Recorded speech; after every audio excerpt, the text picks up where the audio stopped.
It's a day before cutdowns have to be official, and it's already begun. Juju Smith-Schuster is back in town and was already at practice. What does it all mean today on Locked On Chiefs? From the land of the free and the home of the Chiefs, this is the Locked On Chiefs podcast. Welcome back, everybody. Some good news today, but we are also brought to you by some of our friends over at FanDuel. They're helping you out because right now you bet $5 at FanDuel and you can get a 3-week free trial of NFL Sunday Ticket on YouTube and YouTube TV. Just visit FanDuel.com/lockedon and get started.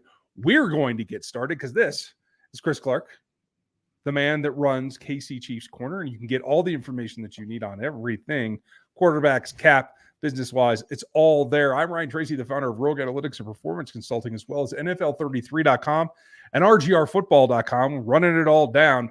Thanks for making us your first listen. Check out another Locked On show for your next one, especially one of the teams that is already letting players go. The Chiefs could be interested in. There's a few of them out there. Always start with us here on YouTube, where you can like and sub and hit the bell. Get onto the podcast audio side at Spotify and Apple Podcasts, and anywhere you can get a free show. You can get us 5 days a week, plus including all that extra information that you can get right now on the Insider text line. The Locos are our everyday listeners. We love you guys, and we appreciate you being on the text line as well. It's at 816-357-8781. A lot to get after here. The Chiefs have released the first wave of players. They did not practice on Monday. There are changes in the wide receiver room that ripple through that we're talking about both of those topics coming up in the show. But we start today where it begins. Old friend coming back to the roster. Juju Smith-Schuster returns to the roster, was actually out of practice. LRZ gave up his number so that he could have old number 9 back, which I appreciate because I like seeing that. It's something that's been rumored. We've been talking about it for a bit. I think we both had comments on it in the past. It wasn't something that I was anticipating down the line because of the way the last few weeks have gone, with the emergence of Justin Ross, like playing better. And we were talking about maybe they need to keep 7 wide receivers now and all kinds of stuff. He comes back for one reason. He's got Patrick Mahomes' trust. He's produced for this team even when he was hurting in the past. I think they're just doubling down on history. Do you see something else? I tweeted this out earlier. In 2022, when he was here with Patrick Mahomes, he was tied for 20th in the league in first downs at the wide receiver position. And that, to me, tells you everything that you need to know about what the signing is about. It's about he has Patrick Mahomes' trust, and he is able to convert first downs. Is he going to be a different receiver than he was when he was here in 2022? I would imagine so. I don't think that he's going to get near the snaps that they were expecting, or that he got, obviously, in 2022. He is still dealing with a knee injury, and I think that's going to hamper what he's able to do. But I do think that this has value. This gives them a possession-type guy that they can trust, that they know knows the system, and can step in and kind of take over in case something happens to a guy like Rashee Rice. You don't really have another type of those wide receivers on this roster. Watson can do a lot, but he's still not Juju when it comes to possession. So I do think that that's probably where they're going to use him. Yeah, that makes sense. And I'm glad that you bring that up, because I do see that this has changed since his time here. I don't know that you can call him a threat to go downfield anymore. He can still do some of the deep crossers. I took a quick look at some of the Patriots film.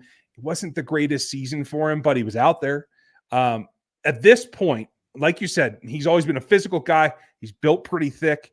I don't see that as a replacement for Rashee Rice in case Rashee gets hurt or if that suspension comes down, whenever it comes down. To me, he looks like mostly for this offense going to be more of a possession underneath receiver that can play off of Rashee and off of Travis Kelce. You see it differently than I do? I'm just saying I think that he can step in and kind of do some of the stuff that Rashee does. And I'm not saying that he's going to replace Rice. I'm just saying that it gives them a type of wide receiver to kind of back up Rice that they don't really have right now. He doesn't have the explosiveness, but he is going to raise the floor on this receiver room, and I think that's what's important. And then you look at the contract. I mean, that's really, we don't know what the amount that he signed for was, but an educated guess says that it's league minimum because he's still getting paid like $7 million from the Patriots. And I'm guessing they have an offset So at this point, I'm guessing they're only paying him league minimum for the year, and he's going to make the balance from the Patriots. And that's a great deal for Kansas City. And you bring in a guy that can do, what he used to do for the Chiefs and step in. And if you have an injury, it's another guy that knows what's going on. Yeah, I think that makes sense. Obviously, going to take a little bit of time to get back into the flow of it, and some things have changed. But when you look at what he was able to produce, I think it was more a function of the quarterbacking and the team that he was on in this last offense. He had, for the Chiefs, put up 12 yards per reception, had 3 touchdowns on that season, right, during the regular season. Last year drops back down to 9, just above his career lows in Pittsburgh of 8.6 and 8.6 in 20 and 21. So we've seen he's been able to jump back off of that once he gets into the Reed offense, right? I kind of expect a bounce back there too. I don't know if the volume's going to be there. 97 targets for 78 catches for the Chiefs in 2022. I can't see that being a volume share that he's going to get, but I do think he should be a 10-plus reception, a 10-yard per reception guy. I think his average depth of target is going to expand again, and maybe that's the key to making him more productive. Well, and that's possible. I would say that you look at this situation, and depending on how healthy he is, and that's the thing that we don't know right now. We know he's able to play, but can he be healthy enough to actually be able to get separation like he used to, and be able to sit down in zones and be effective that way? So does he walk in and is the 4th best wide receiver on this roster? Skill wise, he was better than Justin Watson, and there's no real comparison there. So if he can step in and be that 4th wide receiver, then you're in a situation where even when he's on the field, he doesn't have to be the 1st or 2nd target. He could still be the 3rd or 4th target, and he's going to go up against lesser competition. And that is a win for this organization, because that gives you somebody that you think can go in there and take advantage of those guys that aren't going to be as strong as he's going to be going up against on a regular basis. Yeah, I have to agree with you. It also has implications on down the line. So what happens to the wide receiver room with Juju's arrival? That's coming up next. You've heard us talk a lot about FanDuel, America's #1 sportsbook.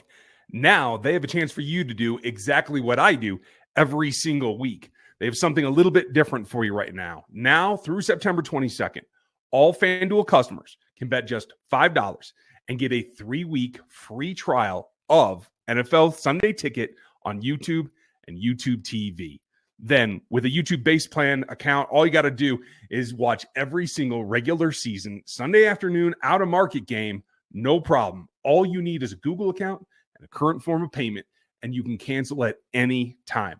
Visit FanDuel.com/lockedon to download America's #1 sportsbook. That's FanDuel.com/lockedon.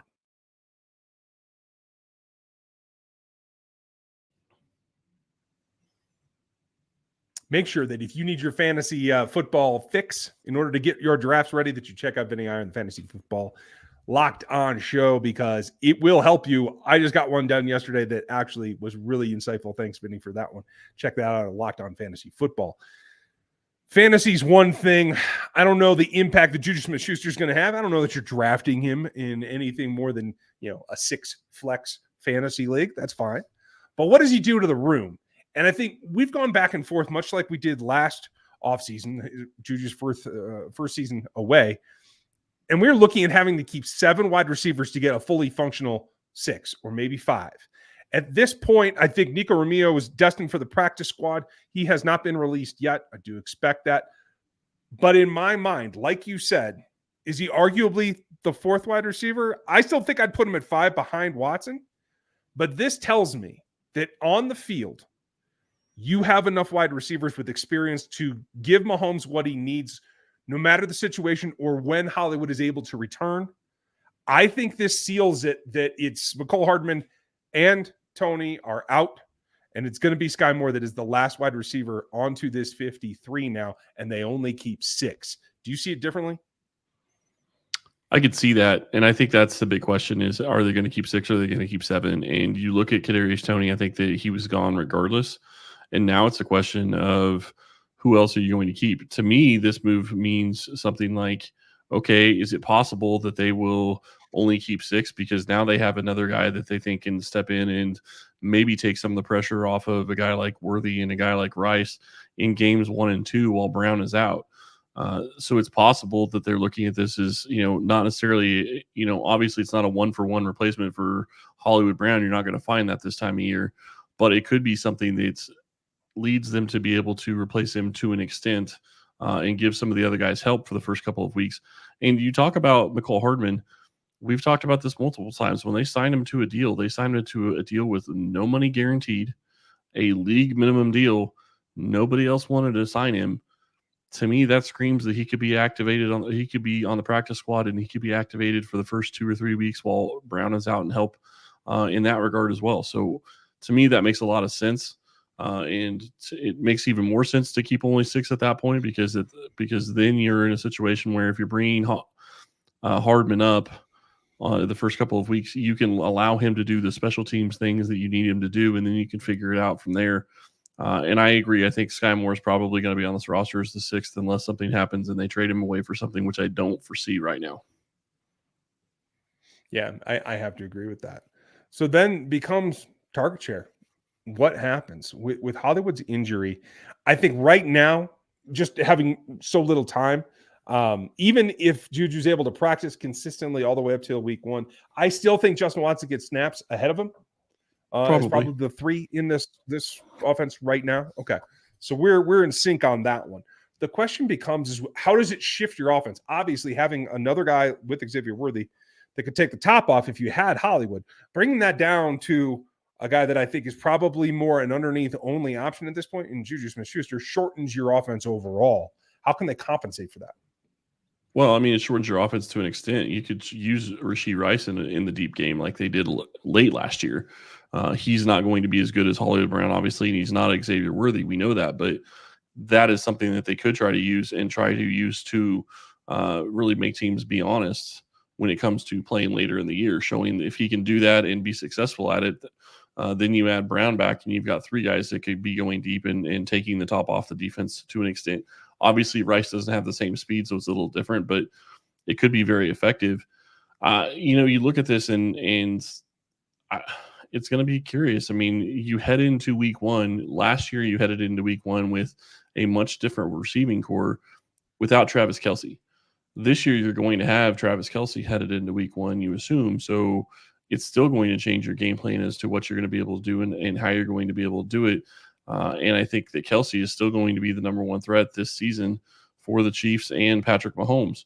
But the ability to throw in a guy like Juju Smith-Schuster to be able to try to convert some on third downs and help with the middle of the field and the shorter stuff is going to help this offense as well because it's somebody that he trusts.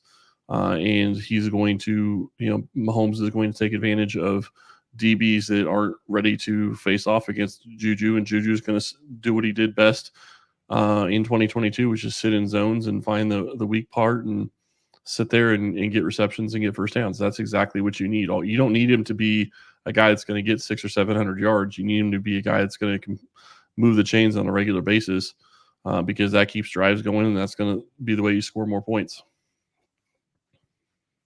Yep. First down machine. That's his job at this point. And I'm perfectly comfortable with that as long as safeties don't learn to bite on it too early. I do think he's going to get some of the better matchups in terms of facing some of the strong safeties that I do feel he has a knack for his route running ability against a standard safety. I'm still in favor of. So I think in terms of completing that role, I think he can handle that.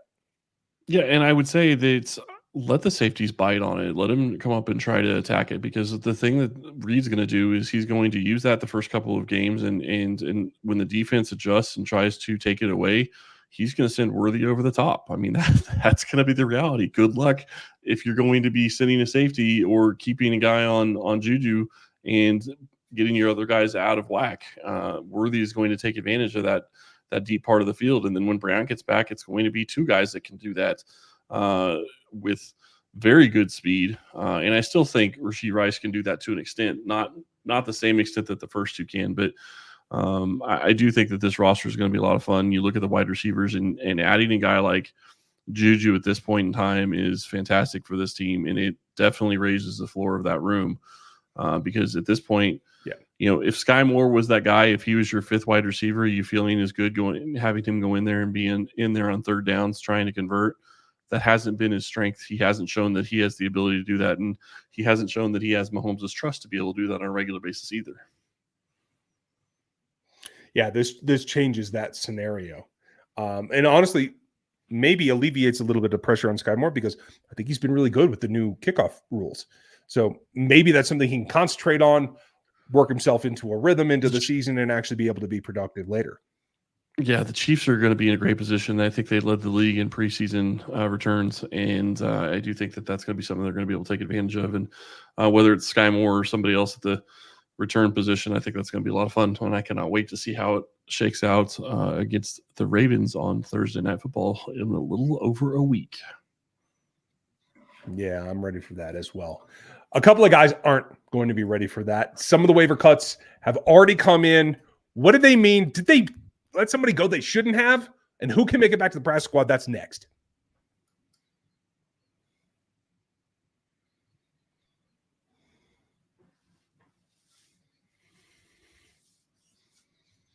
This is where the rubber hits the road, and unfortunately, some guys aren't going to make it. Now, a lot, especially the Chiefs have kind of implemented this here on their first practice day of the week, almost like they did where you cut kind of half down and then you do the other half. Like they've implemented the same kind of thing, whereas some teams, I think, feel like they're cutting all the way down to 50 or to 69 anyway, pretty miraculously.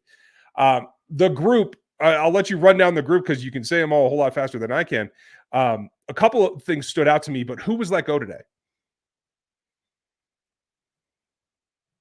Miles Battle, Ian Book, Iko Boydo, Phillip Brooks, Owen Carney, Alex Gubner, I believe, Kelvin Joseph, Griffin McDowell, Randon Plattner, who is the long snapper they brought in, Kyle Sheets, Jaquarius Spivey, and Nick Torres. None of those are really surprising moves other than maybe looking at a guy like Kelvin Joseph. I'm a little surprised at that, but that's one of those things, so we'll see. I will say, and I should have mentioned this in the last segment, so I apologize, but Hollywood Brown was actually at practice. He did not practice, but he was there. That is a good sign for his ability to be available for possibly, the regular season. Yeah, absolutely. A couple of reactions to this. I agree with you. Right now, as it stands, Kamal Hadden, the rookie who has not played very much or very well, is still on the roster. I had expected Joseph to make it over him. So is Keith Taylor, who I thought Joseph was neck and neck with for that last spot. Evidently, the Chiefs have made that decision. Go ahead. So is Roland Wallace. I was just getting to him. So there's definitely still a chance. I think he should be there. I think over the rookie Hadden, definitely over DJ Miller, and honestly over Taylor as well. But if you're talking about the Fab Four, McDuffie, Watson, Williams, and Najee, right? There's your top four. It's the 5 or the 6 conversation. And I do think at this point, it should definitely be Roland Wallace. And I do think they're probably leaning towards Taylor. I would have gone Joseph, but do you agree with what they've done to this point? I mean, the only one that I'm really surprised at is Joseph. So at that point, it is what it is. I kind of surprised that they went that direction. I would have figured that they would have kept him, but they obviously feel like they needed to go another direction, and we'll see. And we've been talking like they were going to have 6, so we'll see how that ends up. Yeah. For you K-State fans, apologies. 3 of your guys were let go today. I was actually happy for one of them.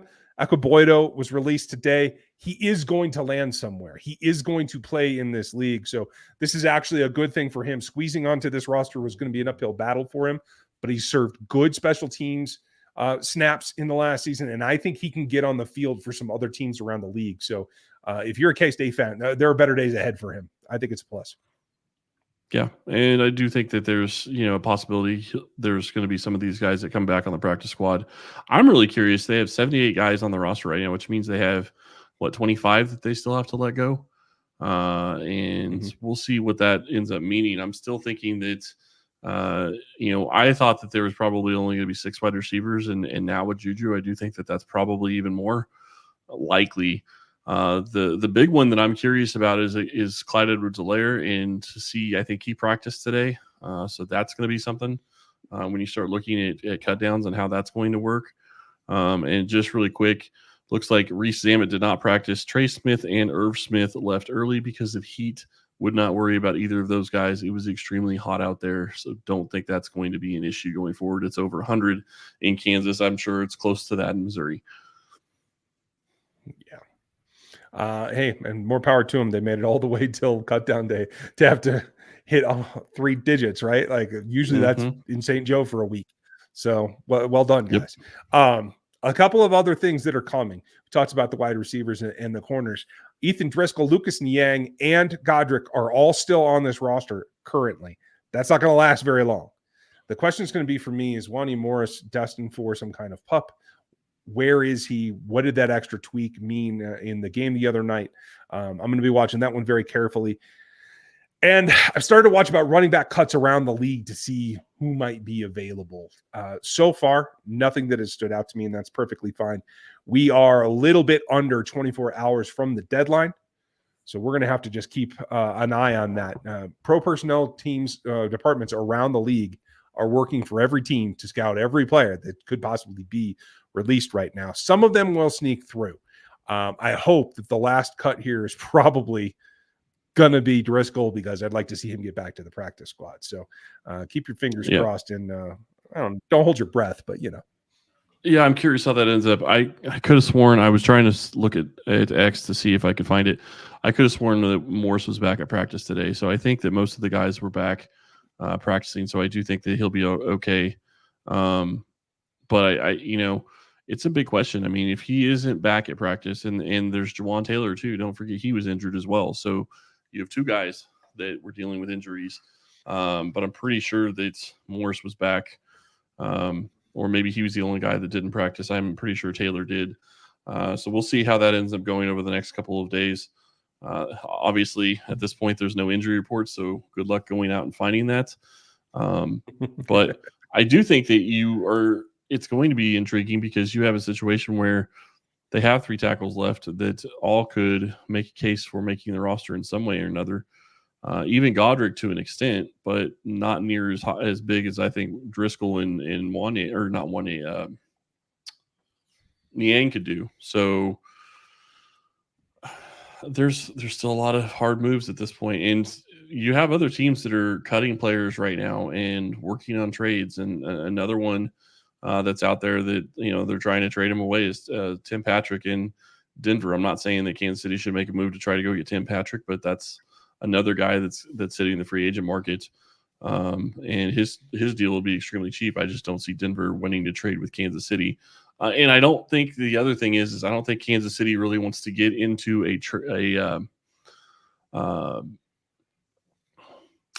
trying to bid on people right now, because the other one is possibly John Mechie. Maybe that would be something that would be more intriguing than a guy like Tim Patrick, but I think if they're going to do something like that, it's going to be a different position where they actually have more need, like defensive end. But we'll know by this time tomorrow, because the rosters will set by this time tomorrow. Oh, and one thing we did talk about over the past couple of weeks is IR and the new IR changes. It was actually announced, I believe, by Adam Schefter today that the Lions are putting one of their players on IR, and they did it today, which is interesting because I didn't think you could do that until the day of cuts. But they're putting him on IR, and they're going to be able to bring him back. Just saying that for future reference. If it happens with Kansas City, I don't know that that's going to be an issue this year, but definitely something to watch for the future. So thought that was interesting. Yeah, you're absolutely right. We will run it down for you tomorrow with Matt Derrick as we get to the cut down deadline. Make sure you're with us. Like, sub, hit the bell on YouTube. Join us on Spotify and over on Apple Podcasts. Get the audio side as well. Now, if anything breaks in between, if there's a trade or a major acquisition, we'll break in and give you something extra. So make sure that you are subscribed on all the platforms. Get on that text line at 816-357-8781. Thanks for being with us today all week long. We're getting prepared. It's a short week next week. So watch for your favorite players. Keep an eye out on the rest of the league. We will be doing the same, and we